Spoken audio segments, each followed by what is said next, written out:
Now, what is the relationship with your adoptive parents now? Do they know about the book, for example?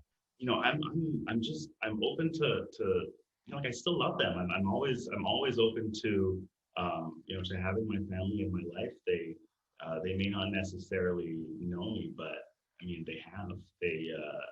I grew up in their house. I and I want family. So I'm always trying, but I do think that this book, which we've talked about, will probably make things worse for us. I can't imagine that it will be well received back in Oxford. And I had to be okay with that. I had to decide, all the way along, this was about my story and insisting upon my right to tell it. So as difficult as it was, and honestly, it was terrifying. There were times that I would write, a paragraph and then just sit there, in stunned silence or crying or just afraid, that something bad is going to happen to me because I said that out loud. But again, it's my story, and if it's scary to tell your story, it means you need to tell it. So that's what I did. You also explain in the book how you meet both biological parents. What are the relationships like with them now? Yeah, so my mom, Tranika, our relationship got really strong, and then she died in May of leukemia. So, I miss her terribly. I'm still very sad about it. I really thought that she'd be here with me for this kind of press push, and that she'd be able to give me a lot of support and help keep me grounded. But cancer's a jerk. So um, I miss her, but I will say I'm just immensely proud of the sorrow that I have. I feel like I had to do a lot of work to find her, and then get over how uncomfortable it was to to be in her presence. Like, it was just so overwhelming. I loved her, and I didn't know what to do with that, and I didn't know how to manage my feelings, and there was this pull towards her that it was so unlike anything I'd ever felt. And so as I worked through that relationship, I just, yeah, it was a lot of work. I had to go to therapy. I did a lot of stuff to get to where I am, and I'm proud that I miss her as much as I do, because it meant that I did that work.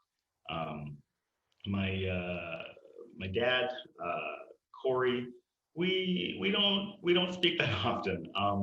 Yeah, you'll read in the book. I just felt like he didn't quite get it, and it seemed like a lot of the things I was running from would be repeated if I was to try to join his family, or kind of come back to him like I think he wanted. And I had to say no to that too. It's been disappointing, but again, this is about me and my story and my right to tell it, and I'm not going to let other people pressure me into something else. What is your opinion of transracial adoptions now? Do you have any advice to adoptive parents and adopted children in that scenario? Truthfully, I don't think transracial adoption is a good thing, and I said that in the book, and it made me scared. It made me scared to say, because I've never really heard anybody say that, and it's something that you get a lot of pushback on. But I think that this book shows that there's so much going on. There's so much interiority for me as a Black person. I think for anyone who is marginalized or racialized or in some way other, that if you don't have a perspective on that, and if you don't have any experience with that, then you've marooned your own child in your house. I think that it's deeply sad, and I know that there are loving families who are going to hear me say that and say, "Well, how dare you?"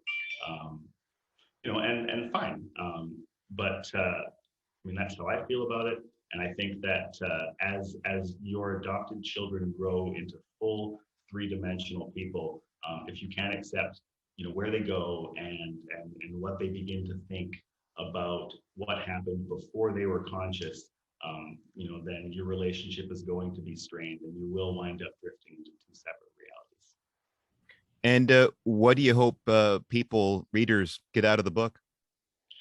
Yeah, I mean, I hope people laugh and they cry and they enjoy it. I want them to understand, what it means to go from the term I keep using is from white cult to black consciousness. What does that journey look like? When people talk about being woke, what does that mean? And it means having that consciousness of what blackness is, especially what your blackness is.